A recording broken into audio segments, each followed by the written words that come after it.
دغه موږ ته مسله راپېښه شوله. بیا دا مسلې موږ اکثر وایو هم چې ډېرې مسلې به قانوني مسلې به موږ په قانوني سیاست باندې حل کوو. نو قانوني مسلې چې په قانوني سیاست حل کوو، نو دغه د وسایلو ستونزه، د وسایل پېژندنې او د پاکستان کې دننه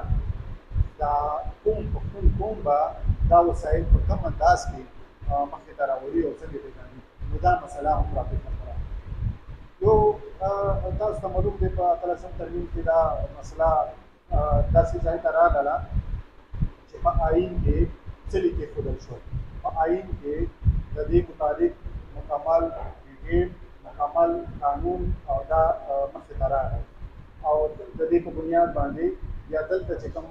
سیاست و یا غوښتنه وه دا هم زیاته شوله او ډېره دې غوښتنه ته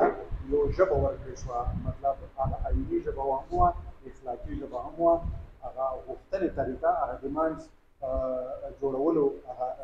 خلکو ته هغه طریقه راوړله شوه لاسته. اوس موږ چې کله خبره کوو چې اسیر راجي صاحب سره مې خبره کوله چې موږ خبره کوو ټولو خلکو ته ځای ذهن ته رسېدلې ده چې د پښتونخوا وسایل د دې مطلب خدا دی چې بس کیسه ډېر حد پوره تېر شوې ده. موږ دا نه وایو چې د فیصل آباد وسایل، نه دا وایو چې د سیند وسایل، خو چې کله د پښتونخوا وسایل وایو مطلب دا دی چې د پښتونخوا دلته چې پښتونخوا کې کوم کام وشي د دې پې حق دی، د دې پیدایشي حق دی، فکري حق دی، قانوني هم حق دی، اخلاقي هر قسم حق دی. نو چې هر قسم حق دی د دې متعلق د دې راایستل، استعمالول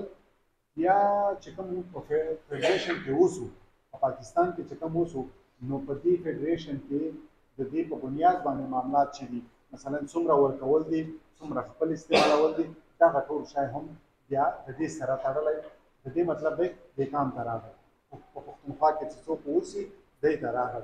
اوس که چېرته یو خو دا خبره ما تاسو مخې ته کېښودله چې دا ډېره زیاته واضحه هم شوله،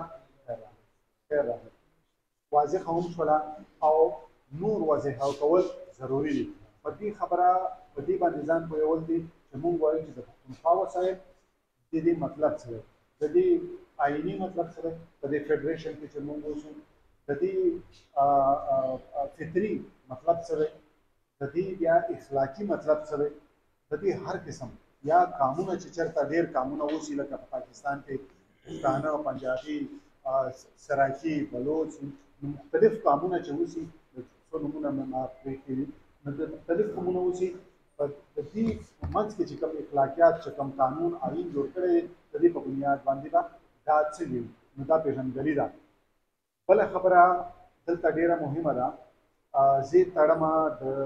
اختیار سره چې تړمه ورسره د موجوده چې کوم حالات دي د دې وسایل د دې سره هم تړمه. ما باچا خان مرکز کې یو کال 2 کاله مخته سټډي سرکل کې یوه خبره کړې وه، په دې باندې بیا موږ مزید نورې خبرې مو کړې. ما وایي چې د نورو خلکو وسایل، د نورو قومونو وسایل د خوند نه ډک وي، زمونږ وسایل د مسایلو نه ډک وي. د دې وجه دا ده چې دلته کې لا اوس هم ډېر زیات کار پاتې دی، د اختیار کار پاتې دی. موږ به په دې وسایلو باندې اختیار حاصلوو، دا کار ډېر پاتې دی. اوس که موجوده حالت ته ما چې تاسو ووایو چې زه د دې سره تړمه، یوه خبره اوس دوباره چې جنګ راغی راښکاره شو، شکر دی د یو حد پوره خو بیا لږ دیکه ورکړه شوه، شاته شوه، خو چې راښکاره شو یا چېرته به پټ وي، چېرته به راښکاره کېږي، خدای دې نه کړي. په دې کې یوه خبره مخې ته راغله چې دا ډالري جنګ دی. مثلا پخوا یوه کیسه شروع شوې وه چې پاکستان ته چې کله ډالر ختم شي بیا دلته ترهګرۍ شروع شي وغیره وغیره، دا کیسه وه. نو دوی ته دوی وایي چې دا ډالري جنګ، په دې کتابونه لیټریچر ډېر لیکل شوی. ما هسې موږ د ملګرو سره خبره پرې کوله، ما وایي چې یو بل اړخ یې هم شته د دې جنګ بېرته راتګ. دا زموږ دا د اختیار دا ټوله خبره چې ده دلته چې په پښتونخوا کې څومره وسایل دي، په دې باندې چې کوم زموږ اختیار دی دا وسایل نه فایده اخیستل دي، دا هم یوه وجه ده. اوس یو لطیفه شانته دی، چېرته یو نوکر په مالک پسې شاته روان و، نو مالک به ګنډېري خوړل او بیا به یې ده ته ورکول. نو ده ورته وویل چې څنګه یې ګنډېري خوند شته؟ دې نوکر ته یې وویل و جاو خان خوند خشته ولک په دې ماری کې زیګوي مطلب کلک دی چې تیروي د بلوچستان چې کوم خبره وشوله پاکه د وسایل دومره عجیبه انداز کې راوایستل شوی چې اوس هغه وطن دوی ته په مری کې خلک موږ خو شکر به وباسو چې د یو تحریک سره تړلی هغه تحریک د ډیر وخت نه د پیړۍ نه په دې خبره لکه بس د بچا خان سیاست کا تاسو پیژنئ نو دوه څو خبرې پکې ډېرې زیاتې واضحې دي لکه په ولس باور ساتل په منظم سیاست باور ساتل بیا د خلکو په زور باور ساتل بیا داسې دی چې د خلکو په یو بل سره تعلق باور ساتل د پښتونخوا ټولو سیمې د یو بل سره خو په دې کې یو بل شی هم و په دې خاوره چې څه هم دي دا احساس کول چې دا زما دي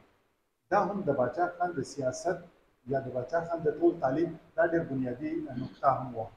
چې په دې کې د دعوې چې په دې باندې پرون زموږ یو ملګري خبره کوله چې دا